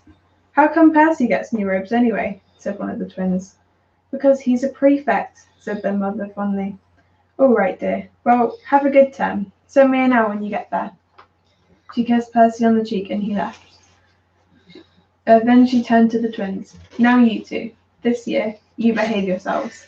If I get one more hour telling me you've blown up a toilet, or blown up a toilet? We've never blown up a toilet. Great idea though, thanks Mum. It's not funny, and look after Ron. Don't worry, Ickle Ronnikins is safe with us. Shut up, said Ron again. He was almost as tall as the twins already, and his nose was still pink with where his mother had rubbed it. Hey Mum, guess what? Guess who we just met on the train? Harry leant back quickly so they couldn't see him looking. You know that black-haired boy who is near us in the station? Know who he is? Who? Harry Potter. Harry heard the little girl's voice. Oh, Mum, can I go on the train and see him? Mum, oh please. You've already seen him, Ginny. The poor boy isn't something you gobble at in a zoo. Is he really, Fred? How do you know? Asked him. Saw his scar. It's really there, like lightning. Poor dear. No wonder he was all alone. I wondered. He was ever so polite when he asked how to get on the platform. Never mind that. Do you think he remembers what you know who looks like? Their mother suddenly became very stern. I forbid you to ask him, Fred. No, don't you dare. As though he needs reminding of that on his first day at school. All right, keep your hair on. A whistle sounded. Hurry up, their mother said, and the 3 boys clambered onto the train. They leant out of the window for her to kiss them goodbye, and their youngest sister began to cry. Don't, Jenny, we'll send you loads of owls. We'll send you a Hogwarts toilet seat. George! Only joking, Mum. The train began to move. Harry saw the boy's mother waving, and their sister, half laughing, half crying, running to keep up with the train until it gathered too much speed, and she fell back and waved. Harry watched the little girl and her mother disappear as the train rounded the corner. Houses flashed past the window. Harry felt a great leap of excitement. He didn't know what he was going to, but it had to be better than what he was leaving behind. The door of the compartment slid open and the youngest red-headed boy came in. Anyone sitting here? He asked, pointing at the seat opposite Harry. Everywhere else is full. Harry shook his head and the boy sat down. He glanced at Harry and then looked quickly out the window, pretending he hadn't looked. Harry saw he still had a black mark on his nose. Hey, Ron. The twins are back. Listen, we're going down to the middle of the train. Lee Jordan's got a giant tarantula down there. Right, mumbled Ron. Harry, said the other twin, did we introduce ourselves? Fred and George Weasley, and this is Ron, our brother. See you later then. Bye, said Harry and Ron. The twins slid the compartment door shut behind them. Are you really Harry Potter? Ron blurted out. Harry nodded. Oh, well, I thought it might be one of Fred and George's jokes. And have you really got, you know? He pointed at Harry's forehead. Harry pulled back his fringe to show the lightning scar. Ron stared. So that's where you know who... Yes, said Harry, but I can't remember it. Nothing? Said Ron eagerly. Well, I remember a lot of green light, but nothing else. Wow, said Ron. He sat and stared at Harry for a few moments, and then, as though he suddenly realised what he was doing, he looked quickly out of the window again. Are all your family wizards? Asked Harry, who found Ron just as interesting as Ron found him. Yes, I think so, said Ron. I think Mum's got a second cousin who's an accountant, but we never talk about him. So you must know loads of magic already. The Weasleys were clearly one of those old wizarding families the Pale Boy in Diagon Alley had talked about. I heard you went to live with Muggles, said Ron. What are they like? Horrible. Well, not all of them. My aunt and uncle and cousin are, though. I wish I'd had 3 wizard brothers. 5, said Ron. For some reason he was looking gloomy. I'm the 6th in our family to go to Hogwarts. You could say I've got a lot to live up to. Bill and Charlie have already left. Bill was head boy and Charlie was captain of Quidditch. Now Percy's a prefect. Fred and George mess around a lot, but they still get really good marks, and everyone thinks they're really funny. Everyone expects me to do just as well as the others, but if I do, it's no big deal because they did it first. You never get anything new either with 5 brothers. I've got Bill's old rose, Charlie's old wand, and Percy's old rat. Ron reached inside his jacket and pulled out a fat grey rat which was asleep. His name's Scabbers, and he's useless. He hardly ever wakes up. Percy's got an elf from my dad for being made a prefect, but they couldn't afford... I got Scabbers instead. Ron's ears went pink. He seemed to think he'd said too much because he went back to staring out the window. Harry didn't think there was anything wrong with not being able to afford it now. After all, he'd never had any money in his life until a month ago, and he told Ron so, about having to wear all Dudley's old clothes and never getting proper birthday presents. This seemed to cheer Ron up. Nothing like company like misery, right? Yeah. And until Hagrid told me, I didn't know anything about being a wizard, or my parents, or Voldemort. Ron gasped. What? Said Harry. You said you know whose name? Said Ron, sounding both shocked and impressed. I'd have thought you of all people. I'm not trying to be brave or anything, saying the name, said Harry. I just never knew you shouldn't. See what I mean? I've got a lot to learn, I bet. He added, voicing for the first time something that had been worrying him a lot lately. I bet I'm the worst in the class. You won't be. There's loads of people who come from Muggle families, and they learn quick enough. While they had been talking, the train had carried them out of London. Now they were speeding past fields full of crows and sheep. They were quiet for a time, watching the fields and lanes flit past. Around 12:30, there was a great clattering outside the corridor, and a smiling, dimpled woman slid back the door and asked, "Anything off the trolley, dears?" Harry, who hadn't had any breakfast, leapt to his feet, but Ron's ears went pink again, and he muttered that he'd brought sandwiches. Harry went out into the corridor. He'd never had any money for sweets with the Dursleys, and now that he had his pockets rustling for gold and silver, he was ready to buy as many Mars bars as he could carry. But the woman didn't have any Mars bars. What she did have were Bertie Bott's every flavour beans, Dribble's best blowing gum, chocolate frogs, pumpkin pasties, cauldron cakes, licorice wands, and a number of other strange things Harry had never seen in his life. Not wanting to miss anything, he got some of everything, and paid the woman 11 silver sickles and 7 bronze nuts. Ron stared as Harry brought it all back into the compartment and tipped it onto an empty seat. Hungry, are you? Starving, said Harry, taking a bite out of a pumpkin pasty. Ron had taken out a lumpy package and unwrapped it. There were 4 sandwiches in there. He pulled one of them apart and said, "She always forgets I don't like corned beef.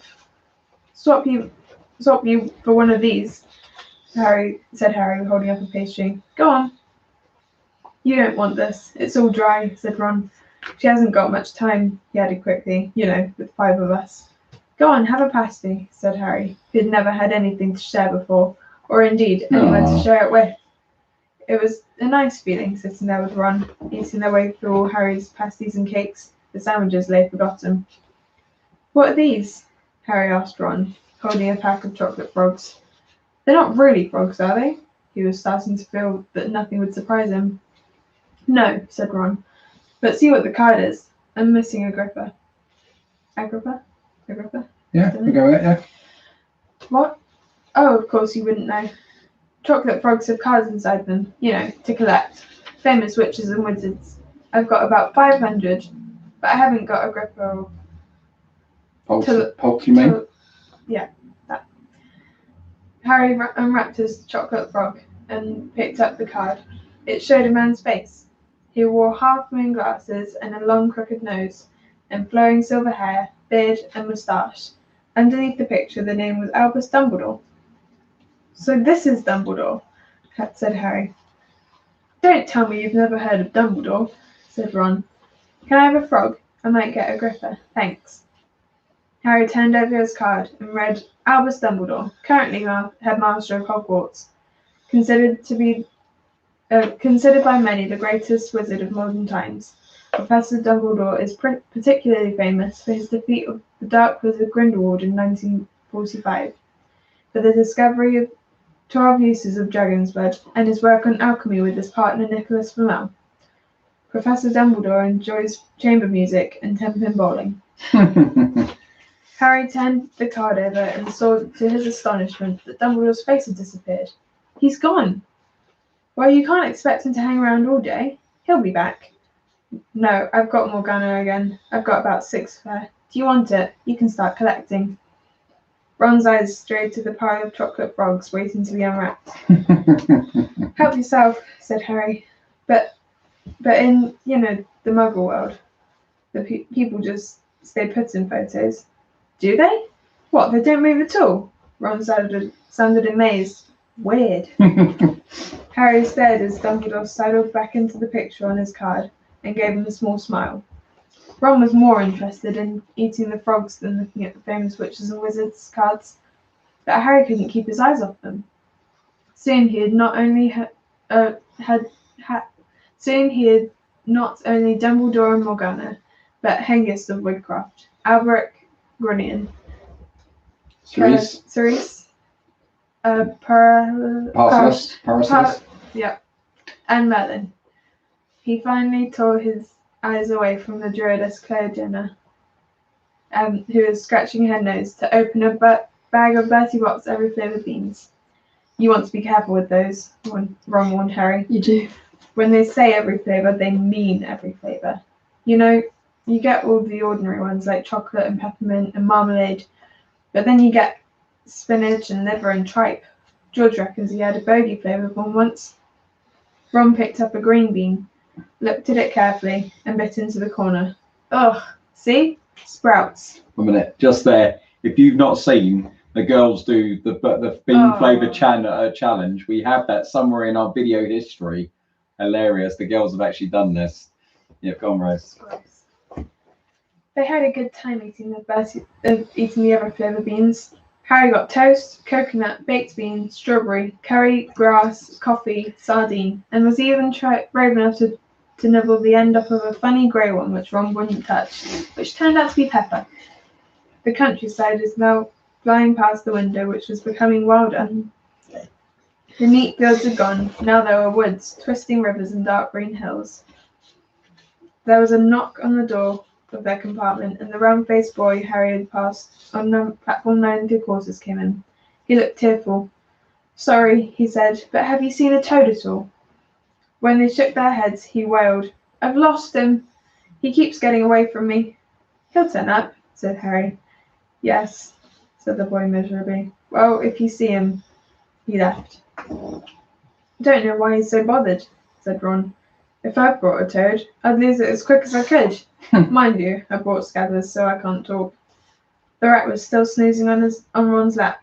"He might have died, and you wouldn't know the difference," said Ron in disgust. "I tried to turn him yellow yesterday to make him more interesting, but the spell didn't work.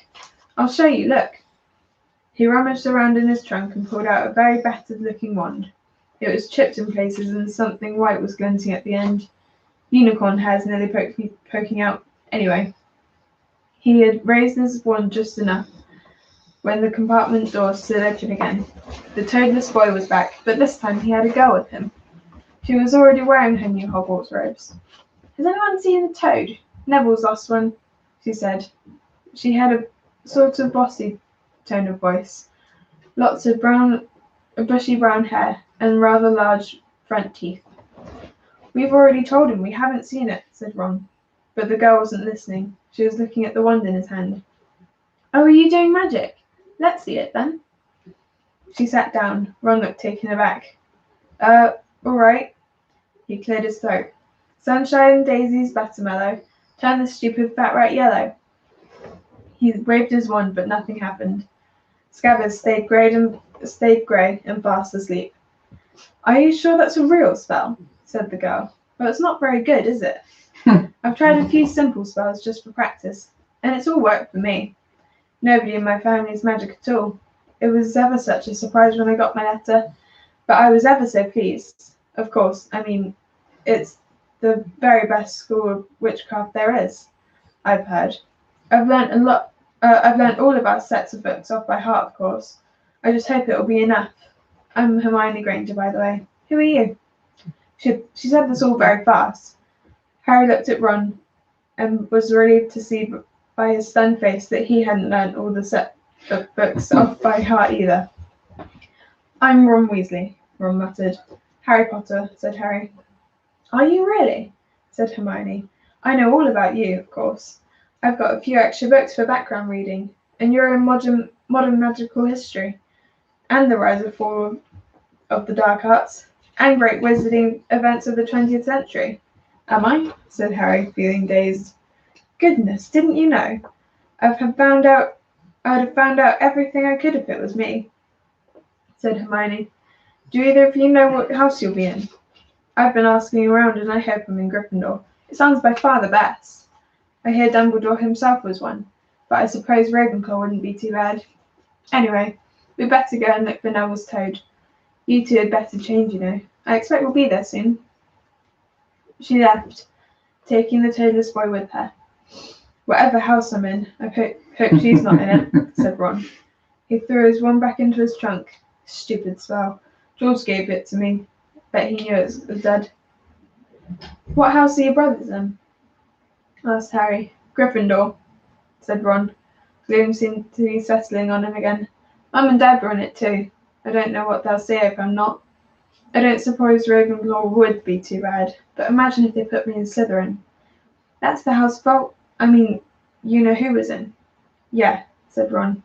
He flopped back into his seat, looking depressed.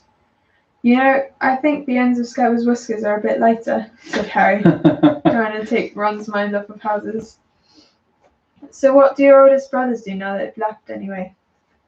Harry was wondering what a wizard did once he'd finished school. "Charlie's in Romania studying dragons, and Bill's in Africa doing something for Gringotts," said Ron. "Did you hear about Gringotts? It's been all over the Daily Prophet, but I don't suppose you get that with the Muggles. Some of them tried to rob a high-security vault." Harry stared. "Really? What happened to them?" "Nothing. That's why it's such big news. They haven't been caught. My dad said it must have been a powerful dark wizard to get round Gringotts, but they don't think they took anything. That's what's odd. Of course, everyone gets scared when something like this happens, in case you know who's behind it." Harry turned this news over in his mind. He was starting to get a prickle of fear every time you know who was mentioned. He supposed this was all part of entering the magical world, but he hadn't. But it had been a lot more comfortable saying Voldemort without worrying. "What's your Quidditch team?" Ron asked. I don't know any," Harry confessed. "What?" Ron looked dumbfounded. "Oh, wait. It's it's the best game in the world." And he was off, explaining all about the four balls and the positions of the 7 players, describing the famous games he'd been to with his brothers, and the broomstick he'd like to get if he had the money. He was just taking Harry through the final points of the game when the compartment door slid open yet again. But it wasn't Neville the Toadless Boy, or Hermione Granger this time. 3 boys entered, and Harry recognised the middle one at once. It was the pale boy from Madame Malkin's rib shop. He was looking at Harry with a lot more interest than he'd shown back in Diagon Alley. "Is it true?" he said. "They're saying it all down the train that Harry Potter's in this compartment. So it's you, is it?" "Yes," said Harry. He was looking at the other boys. Both of them were thick-set and looked extremely mean. Standing either side of the pale boy, they looked like bodyguards. "Oh, this is Crabbe and this is Goyle," said the pale boy carelessly, noticing where Harry was looking. "And my name's Malfoy. Draco Malfoy." Ron gave a slight cough, which might have been hiding a snigger. Draco Malfoy looked at him. "Think my name's funny, do you? No need to ask who you are. My father told me all of the Weasleys have red hair, freckles, and more children than they can afford." Cool. He turned back to Harry. "You'll soon find out that some Wizarding families are much better than others, Potter. You don't want to go making friends with the wrong sort.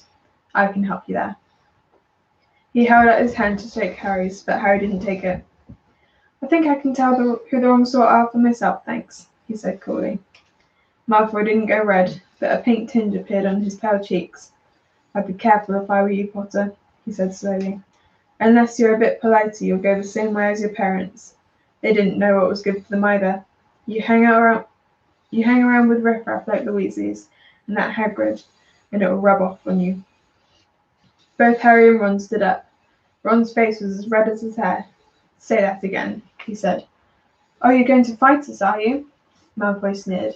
"Unless you get out now," said Harry, more bravely than he felt, because Crabbe and Goyle were a lot bigger than him or Ron.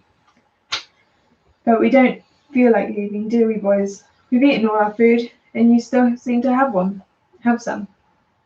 Goyle reached towards the chocolate frogs next to Ron. Ron leapt forward before he'd so much as touched Goyle. Goyle let out a horrible yell. Scabbers the rat was hanging off his finger. Sharp little teeth sank deep into Goyle's knuckles. Crabbe and Malfoy backed away as Goyle swung Scabbers round and round, howling, and when Scabbers finally flew off and hit the window, all 3 of them disappeared at once. Perhaps they thought that there were more rats lurking around in the suites. Perhaps they'd heard footsteps, because a second later Hermione Granger had come in. "What has been going on?" she asked, looking at the sweets all over the floor, and Ron picking up Scabbers by his tail. "I think he's been knocked out," Ron said to Harry. He looked closer at Scabbers. "No, I don't believe it. He's gone back to sleep." And so he had. "You've met Malfoy before?" Harry explained about their meeting in Diagon Alley. "I've heard of his family," said Ron darkly. "They were some of the first to come back to our side after you-know-who disappeared. Said they'd been bewitched. My dad didn't believe it. He said the Malfoys didn't need an excuse to go over to the dark side." He turned to Hermione. "Can we help you with anything?" "You better hurry up and put your robes on. I've just been up to the front to ask the driver, and he says we're nearly there. You haven't been fighting, have you? You'll be in trouble before you even get there." "Scabbers have been fighting, not us," said Ron, scowling at her. "Would you mind leaving while we change?" "All right. I only came in here because people outside were behaving very childishly, racing up and down the corridors," said Hermione in a sniffy voice. "You've got dirt on your nose, by the way. Did you know?" Ron glared at her as she left. Harry peered out the window. It was getting dark. He could see mountains and forests under a deep purple sky. The train did seem to be slowing down. He and Ron took off their jackets and pulled on their long black robes. Their runs were a bit short for him. You could see his trainers underneath them. A voice echoed through the train. "We will be reaching Hogwarts in 5 minutes' time. Please leave your luggage on the train. It will be taken to the school separately." Harry's stomach lurched with nerves, and Ron, he saw, looked pale under his freckles. They crammed their pockets with the last of the sweets and joined the crowd thronging the corridor. The train slowed right down and finally stopped. People pushed their way to the front, towards the door and out onto a tiny, dark platform. Harry shivered in the cold night air. Then a lamp came bobbing over the heads of the students, and Harry heard a familiar voice. First years, over here." "All right there, Harry?" Hagrid's big hairy face beamed over a sea of heads. "Come on, follow me. Any more first years? Mind your step now. First years, follow me." Slipping and stumbling, they followed Hagrid down what seemed to be a steep, narrow path. It was so dark either side of them that Harry thought there must be big trees there. Nobody smoked much. Neville, the boy who kept losing his toad, sniffed once or twice. "You'll get your first sight of Hogwarts in a sec," Hagrid called over his shoulder. "Just around this bend here." There was a loud "ooh." The narrow path had opened suddenly on the edge of a great black lake. Perched atop a high mountain on the other side, its windows sparkling in the starry sky, was a vast castle with many turrets and towers. "No more than 4 to a boat," Hagrid called, pointing to a fleet of little boats sitting in the water by the shore. Harry and Ron were followed into their boat by Neville and Hermione. "Everyone in?" shouted Hagrid, who had a boat to himself. "Right then, forward!" And the fleet of little boats moved off all at once, gliding across the lake, which was as smooth as glass. Everyone was silent, staring up at the lake, at the great giant castle overhead. It towered over them as they sailed nearer and nearer to the cliff on which it stood. "Heads down!" yelled Hagrid as the first boats reached the cliff. They all bent their heads as the little boats carried them through the curtain of ivy which had a wide opening in the cliff face. They were carried along a dark tunnel which seemed to be taking them right underneath the castle until they reached a kind of underground harbour, where they clambered out onto the rocks and pebbles. "Oh, you there! Is this your toad?" said Hagrid, who was checking the boats as people climbed out of them. "Trevor!" cried Neville blissfully, holding out his hands. Then they clambered up the passageway in the rock after Hagrid's lamp, coming out at last onto smooth damp grass in the shadow of the castle. They walked up a flight of stone steps and crowded around the huge oak front door. "Everyone here? You there? Still got your toad?" Hagrid raised a giant fist and knocked 3 times on the castle door. And there we go. Well done, Rose. Well, guys, that's 3 whole chapters done. Long chapters indeed. So there's a lot. Yeah, that was a long chapter. There was a lot of differences to the actual book. The whole way that they've kind of done that and jiggled it around. Yeah. You know, the way that like it. I forget that Harry, when we watched the film, Harry goes to the Diagon Alley, then straight onto Hogwarts. It's a continuation, not the fact that he went pre-summer to Diagon Alley, then goes back to the Dursleys to then over August, then to go back to Hogwarts. So there was that agony. So that was quite a lot different. Oh wait, hang on. Thomas said Draco puts on the hat, the Empire. Harry puts on the hat, Jedi Order. Ron puts on the hat. This is the way. So yeah, I mean, there's so much there, isn't it? And the way that Hagrid has a lot more about, and the way that the disagreements all happen, and the bit on the train with Scabbers, who Scabbers turns out to be. The I thought, what was the other thing that was pretty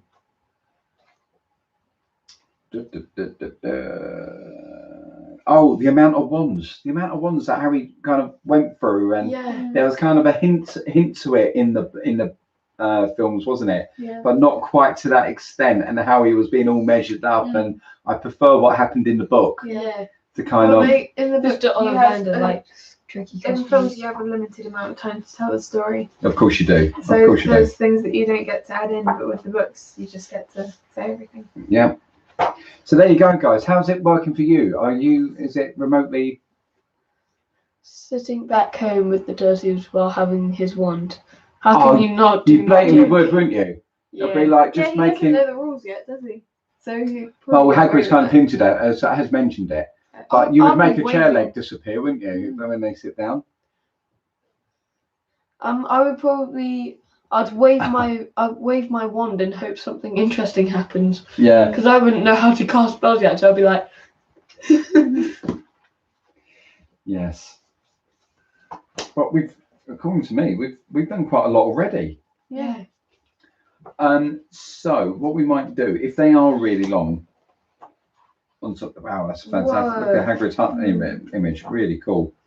So we share a few chapters and then just break it down into two, because I think hour and a half is probably about happy max. Yeah. Because it's a bit long to go for, as long as we did today. But we live and learn. No, how are you guys feeling on it? Yeah, good. Yeah? It was a long Good. chapter, I think, by the end, when the words were slurring into one. But yeah. Yes. And I know that we're about to come into like the house ghosts and all the rest of it, and I think that all has a much bigger relevance than it does in the films, doesn't it? There's just so much more detail. Yeah.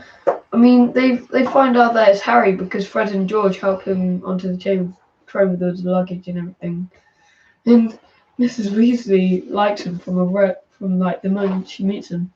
Yeah. I think I'm enjoying this. This is something that I've always, we've all read the books, we watched the films together and all the rest of it. Maybe, guys, after we get through the books, once we've completed the book, we should do like a community watch along of the film or something. Yeah. That could be good. But no, I'm loving this. This is kind of, our time, isn't it? Yeah. So yeah, cool. Yeah, poor Harry. Well done completing the dishes. Poor Harry's never had any friends to share anything with, or the stuff to share, and Yeah, that wasn't really, having someone to share. He's finally got something to share. He's never had anything, and his natural inclination is to share it. That's lovely. yeah. And not having someone to share with. Dennis has said I might have to start buying the books one of these days to read along. Absolutely, that Groot shirt is awesome. It is absolutely awesome. Yes, I'm good. So guys, are you? Is this working for you? Doing it like this? The Weasleys are great. Yes. I like the Weasleys. It's almost like immediately Harry's found where he belongs. Yeah. Because The not all. Weasleys are just, Not all family are flesh and blood. Family who love you, and that's what the Weasleys are to Harry, and I love that. Yeah. Yeah. If anybody deserves to win the lottery, it's the Weasleys. Yeah, well, that's the thing. But yes and no, because they're happy. Yeah. So if you're happy and you've got people you love, how much more do you need? Plus, I love the Burrow, how it is. Oh, I love the Burrow. I love the Burrow. Burrow. They higgledy-piggledy, yeah. And it just feels homely, doesn't it? It feels comfortable. The description in the book. It feels safe. It feels safe. It's just like a tight pair of slippers that suit you perfectly, right? Yeah, it's the description in the book is brilliant. Yeah, and I think that's what I love about and that's the other thing. It's like just challenging, right? And I know you didn't mean it quite like that, but you look at the Malfoys and they have all the money and more, but they're not happy. No.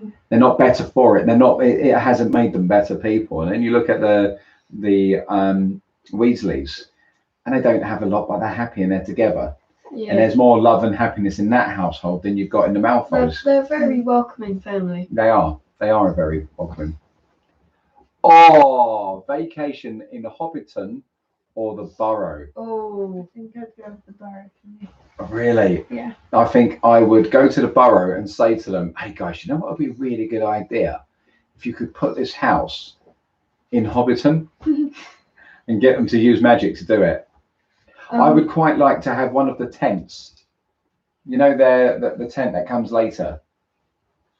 Yes. Yeah, you can go in there and it's all set up and it looks at, you know, and just a lovely thought that you could just use a concealment spell. And, you know, that's the beautiful thing about magic. You can pop and it goes pop, pop, and it pops up for you. Awesome. But all of that in the tent, I love that. Later on in, what is that one?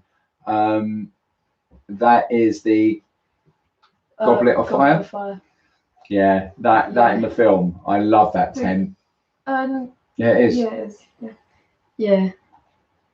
They are right, Thomas. That's the way to go. Is, I go to the borough because it's all that magic there, and then you know every day that they go out and practice Quidditch in the garden, or they go up to the top of the hill and play it there. Yeah. It just seems really nice, really homely. 2 versus 2 Quidditch. Yeah. But I mean, just all of that sort of stuff. It was because I remember seeing. I can't remember if it was who's the guys that do the film critiques. Rotten Tomatoes. No. On YouTube, we've watched some of their videos. Oh right. And they're kind of they rib it and they pull it apart. The trailers. Yeah. Honest trailers. Honest trailers. I think they might have made a comment about how they've got magic and, you know, technology, yet they live in olden times. But if you've got magic, you don't need to advance. You don't need our technology to bridge that, do you? And just the thought of being, you know, when you're looking at the borough, she's got like the washing up brush doing the washing up, and she's got things chopping. How great would it be to use magic like that? That's the thing that I would love about magic: time savers. You would just be able to get so much more done. It'd be brilliant. How many auras do you think it would take to outduel Voldemort? Probably 3. Oh, Ollie's being very specific there. Well, Kingsley Shacklebolt is no slouch. Well, Shacklebolt. And Nor's Moody. Well, Moody is their most powerful aura they have, and then it's Kingsley after Moody. Because that's why he's on protection of the Prime Minister. Kingsley, Moody, and Sirius would be a good trio. Yeah. Oh, I'm talking about average. Kingsley, Moody, and Sirius would probably blow Voldemort away. It's just they wouldn't be able to finish. Yeah. I mean, the chosen one. Yeah. That's Dumbledore, Kingsley, and Moody. Yeah. There you go. That's the dream. The thing is, Dumbledore wouldn't need Kingsley and Moody. Yeah. That's the thing. That he doesn't need them. Moody probably would need Kingsley and Dumbledore for a reason. Yeah. He sent other people to go and kill him. I'm looking forward to the next Fantastic Beasts. I've enjoyed the first 2. Yeah. I know people have issues with them. I can understand why people would have issues with them, but I can appreciate what people are saying, but I don't agree with it. You know, it's all a lot of world building rather than story and all of that. But I've enjoyed them, and I just like being in the Dobby Neville. Well, you say that, but there's a whole argument for Neville could have been the chosen one. Yeah. You know, the way that he goes, he's the one who kills. You know, I don't know how much people know, so I'm not going to spoil it all. Yeah, but he's very key in quite a lot. He shadows Harry in many respects in the story. I think he use him without as a giving sacrifice. anything away. I think he should have killed. Don't know if I can say the one who killed his parents. Yeah. I think it would have been nice if he got to kill. Yeah, but I would say he didn't kill his parents. No, she doesn't. They're in the hospital. Yeah. Yeah. Well, you know what I mean. Like. Yeah. But anywho, guys, we hope you've enjoyed reading along with us. This is the second one. We'll be back with the third one at some point this week. We've got the football streams and all the rest of it. Might be next Saturday. If it's not, we'll make it known. If it's before, we'll make a mention on Discord and we'll post it up on either Twitter or Instagram or the channel. Yeah. We hope you're enjoying us, guys. That love of books is important in our family, and we love the Harry Potter Sharpens the world, mind. Potter world, Potterverse. So yeah, hopefully you're enjoying reading along. And yeah, it doesn't matter when you come across these streams because you can just kind of read along, watch them, whatever. Yes, absolutely. Anywho, we've got a few more things coming up this week. We've got the football streams. We've got the next Loki stream. So we've got a double bill on Wednesday. We've got a few uploads as well this week. So yeah, busy.